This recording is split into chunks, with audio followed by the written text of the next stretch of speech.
इनके लबे रंगी की निछावर थी कि जिसने नौमान अली कादरी साहब मालूम करना चाहते हैं कि जो बैंक में पैसा रखते हैं उससे मिलने वाली ज़ायद रकम, जो एक्स्ट्रा रकम बैंक में पैसा रखने में कुछ टाइम बाद मिलती है, यानी कुछ कम से कम परसेंटेज होती है। किसी के बैंक में अगर 40-50 रुपये होते हैं तो उसमें 100, 200, 500 रुपये हर साल उसमें एक्स्ट्रा हो जाते हैं। तो ऐसी सूरत में बैंक से मिलने वाला वो नफ़ा जायज़ है या नहीं। इसी तरह इनका एक सवाल और है कि जीवन बीमा करवाना, LIC वगैरह करवाना ये जायज़ है या नहीं। तो इन दोनों के ताल्लुक़ से मैं पहले वीडियो बना चुका हूं और कई मरतबा अर्ज़ कर चुका हूं कि जो भी चैनल पे नए सब्सक्राइबर हो या जो पुराना हो, कुछ वक्त उसको गुजरा है, तो उनको चाहिए कि पहले प्लेलिस्ट में से अपने मतलब की वीडियो को तलाशें। कोई भी वीडियो अगर उनको सवाल उनके जहन में आता है, पहले उस चैनल पे देखने की कोशिश करें कि शायद उसका जवाब पहले रिकॉर्ड कराकर चैनल पर ना अपलोड कर दिया गया हो। अगर ऐसा है तो पहले उसको सुन लिया करें और उसके बाद नए सिरे से सवाल किया करें। बैंक से मिलने वाला नफ़ा, यानी जो बैंक कुफ़ार के होते हैं, काफिरों के होते हैं, उन बैंक से मिलने वाला नफ़ा मुसलमान को जायज़ है, उसके अंदर कोई हरज वाली बात नहीं है और ये सूद भी नहीं है। इसी तरह जीवन बीमा के ताल्लुक़ से अर्ज़ यही है कि जो जीवन बीमा करने वाली कंपनी अगर ये कुफ़ार की है तो काफिर की कंपनी में मुसलमान को बीमा करवाना ये जायज़ है। बल्कि इससे मिलने वाली जो ज़्यादा रकम होती है, जो इसका बेनिफिट होता है जीवन बीमा का, इसका लेना भी मुसलमान के हक़ में जायज़ है और ये किसी भी जायज़ काम में इस्तेमाल उस रकम को कर सकते हैं। आला हज़रत अज़ीमुल बरकत ने फतावा रज़विया में जीवन बीमा के ताल्लुक़ से एक सवाल के जवाब में फ़रमाया, पूछा गया कि जो जीवन बीमा होता है इसका करवाना जायज़ है या नाजायज़ है। तो फरमाते हैं अगर ये बीमा गवर्नमेंट यानी उस वक्त काफिर की हुकूमत थी, अगर ये बीमा काफिर करते हैं तो ऐसी सूरत में इसका करवाना जायज़ है, जबकि मुसलमान के लिए इसमें कोई नुकसान का पहलू ना हो। लिहाजा अगर आपको नज़र आता है कि आप ये जीवन बीमा पॉलिसी लेते हैं और आप इसमें जितना पैसा भरेंगे आपको उससे ज़्यादा रकम मिलने वाली है, मसलन ये कि आपने 1 लाख रुपया भरा और आपको बदले में 1,10,000 या 1,20,000 रुपये रिटर्न होंगे, तो ऐसी सूरत में इस रकम का लेना जायज़ है, ये सूद नहीं है। सूद वहाँ पर होता है कि जहाँ ये मामला दो मुसलमानों के बीच में हो कि कर्ज़ पे नफ़ा लिया जाए और जहाँ एक तरफ मुसलमान एक तरफ काफिर हो, तो वो सूद का कायदा वहाँ पर काम नहीं करता। इसी तरह बैंकों से मिलने वाली जो ज़ायद रकम होती है, जो बैंकों से मिलने वाली ज़्यादा रकम होती है, उसका लेना भी जायज़ है।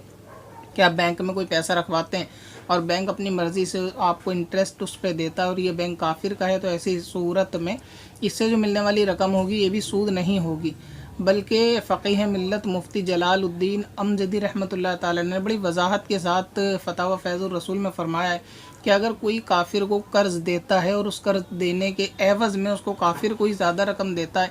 तो ये भी मुसलमान के लिए सूद नहीं है।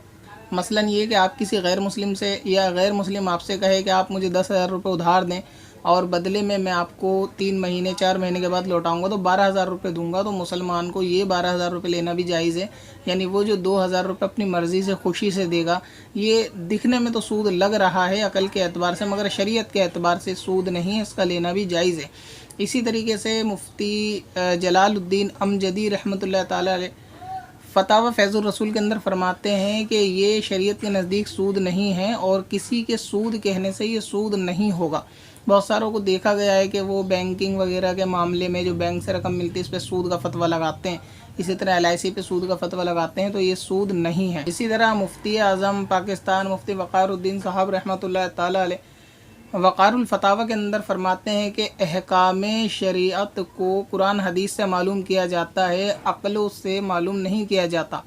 लिहाजा अगर अक़ल कहती है कि सूद है तो उन्होंने फरमाया मुफ्ती आज़म ने कि इस तरह अक़लों से उसको मालूम नहीं किया जाता, कुरान हदीस से मालूम किया जाता है। और मुफ्ती जलालुद्दीन साहब फरमाते हैं कि जो चीज़ शरीयत में सूद नहीं है किसी के कह देने से वो चीज़ सूद नहीं होगी। लिहाजा अगर कोई उसको सूद कहता है तो बिल्कुल गलत है। बैंक से मिलने वाली ज़्यादा रकम, LIC से मिलने वाली ज़्यादा रकम अगरचे ये गवर्नमेंट कुफ़ार की हो और काफिरों की कंपनी में कराई जाती है तो इसका लेना जायज़ है। और इसी तरह फतावा बहरुल उलूम के अंदर भी है